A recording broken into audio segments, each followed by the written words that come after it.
Assalamualaikum warahmatullahi wabarakatuh. Hai teman-teman, kembali lagi ya di channel aku. Seperti biasa, aku akan berbagi informasi seputar yang masih hangat-hangatnya ya, yaitu CPNS 2019 ya. Yang sekarang ternyata sudah 2020.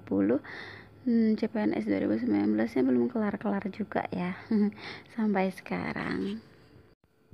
Aku mau berbagi informasi seputar tes SKB ya teman-teman, yang mungkin sebentar lagi akan dihadapi oleh teman-teman yang lulus ke tahap selanjutnya, yaitu ke tes SKB ya. Nah, di sini aku mau membahas soal tes SKB di Kementerian Agama. Ini sih menurut pengalaman aku pribadi ya teman-teman.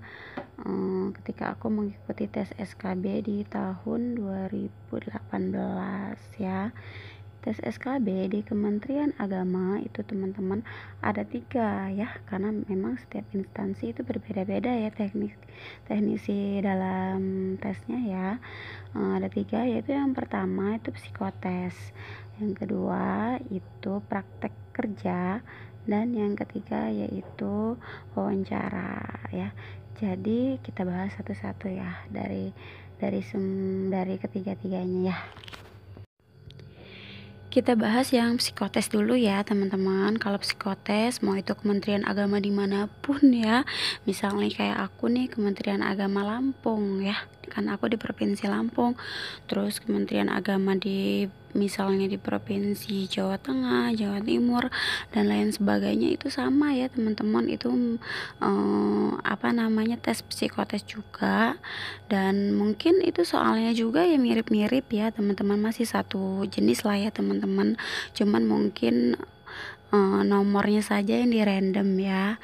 Nah, di dalam psikotes ini ya teman-teman di Kementerian Agama, perlu teman-teman ingat aja lagi soal-soal waktu di tes SKD ya teman-teman. Ada tes kepribadiannya di situ, bagaimana kita misalnya ketika kita dalam deadline dan lain sebagainya. Terus ada juga di situ ya deret angkanya juga ada ya.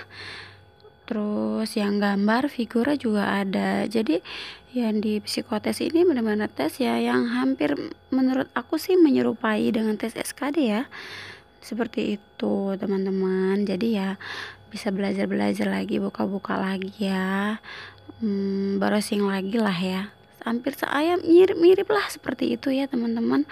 Nah, terus kalau untuk praktek kerja ini modelnya, kalau misalnya di aku dulu nih di tahun 2018, aku kan guru ya, informasi keguruan pendidikan ya.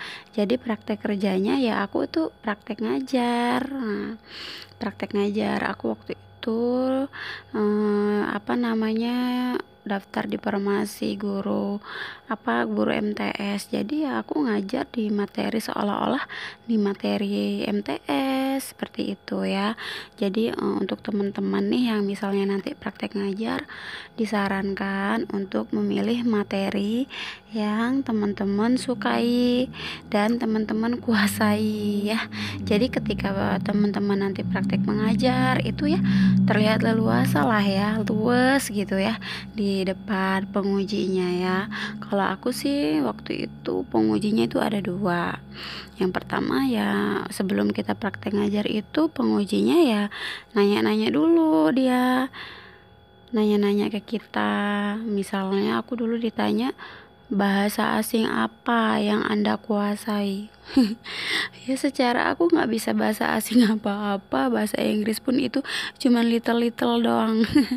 Jadi aku jawab aja bahasa Inggris dikit-dikit gitu kan. Nah, terus teman-teman juga jangan lupa ya buat RPP, silabus, karena nanti itu juga akan dinilai ya oleh pengujinya. Nah, selain itu juga kalau memang bisa, diharuskan sih ya, kita kan nggak boleh gaptek ya. Kalau bisa sih kita nanti pakai proyektor ya LCD. Jadi terlihat lah kalau kita ini misalnya menguasai lah ya untuk teknologi seperti itu. Buat seperti di PowerPoint lah ya. Buat seperti PowerPoint bahan ajarnya itu, kalau untuk pengujinya kita print out aja si PowerPointnya itu, poin-poinnya itu juga kan kita berikan juga ke penguji selain RPP dan silabus. Jadi kan beliau-beliau nanti bisa lihat ke situ kan bahan ajar sama silabus dan RPP kita seperti itu. Itu dikasih waktu kalau aku sih sekitar tadinya sih 30 menitan, tapi karena pesertanya juga banyak jadi dipangkas ya, jadi 20-an lah ya, seperti itu ya. Dilihat sikonnya sih pada saat itu. Nah terus kalau yang ketiga yaitu wawancara. Nah ini sih yang buat deg-degan juga ya. Atmosfernya itu berbeda juga loh teman-teman.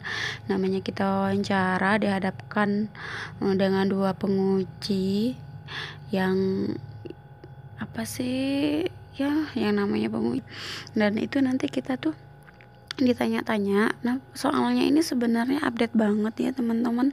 Jadi teman-teman kalau ini dimohon untuk ya update soal berita-berita terkini di Indonesia ya, karena nanti pertanyaan-pertanyaannya itu ya update banget. Seperti aku kemarin tahun yang 2018 itu pertanyaannya sangat update sekali ya, soal teroris lah, soal radikal apa ya, ya soal-soalnya seperti itulah, yang namanya pemimpin beda agama gitu kan, bagaimana dan lain sebagainya seperti itu. Jadi teman-teman tuh harus update banget agar nanti ya teman-teman bisa menjawab dengan lancar, dengan percaya diri ya.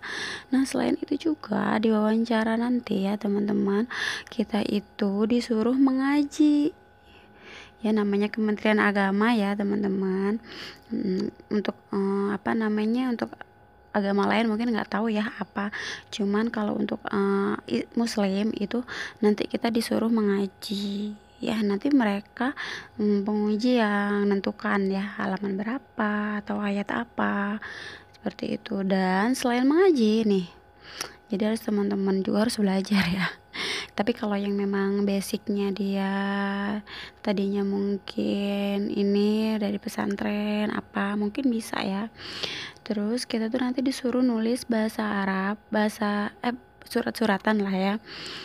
Misalnya nih, coba tulis Alhamdulillahirobbilalamin pakai bahasa Arab. Jadi kita nanti disediakan kertas sama pensil, suruh nulis bahasa Arabnya seperti apa, seperti itu. Jadi ya nanti dikoreksi sama dia betul atau tidaknya kita nggak tahu ya, karena si bapak-bapak pengujinya itu langsung ngasih nilai di komputer gitu. Terus setelah itu ya kita juga disuruh mengartikan. Aku waktu itu disuruh mengartikan surat Al-Ikhlas.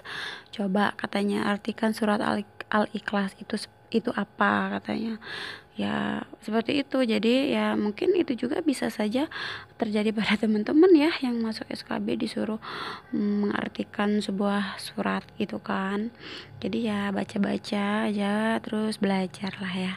Nah selain itu ada lagi ya, kalau wawancara ini banyak banget kita praktek sholat ya. Praktek sholat ya mungkin dilihat dari kefasihannya kali ya, dari tajwidnya kali, terus dari gerakan itu juga mungkin bisa jadi penilaian seperti itu. Nah itu tadi 3 tes SKB di Kementerian Agama menurut pengalaman aku. Jadi aku berharap banget semoga teman-teman yang nyimak cerita ini lulus menjadi CPNS 2019. Amin ya robbal alamin. Jangan lupa untuk dukung terus channel aku ya teman-teman, agar aku juga semangat untuk berkarya dan berbagi informasi kepada teman-teman. Untuk like, comment, and subscribe. Dan jangan lupa juga nyalakan tombol loncengnya ya, agar teman-teman menjadi orang pertama yang mendapatkan informasi yang aku share. Oke? Terima kasih. Wassalamualaikum warahmatullahi wabarakatuh.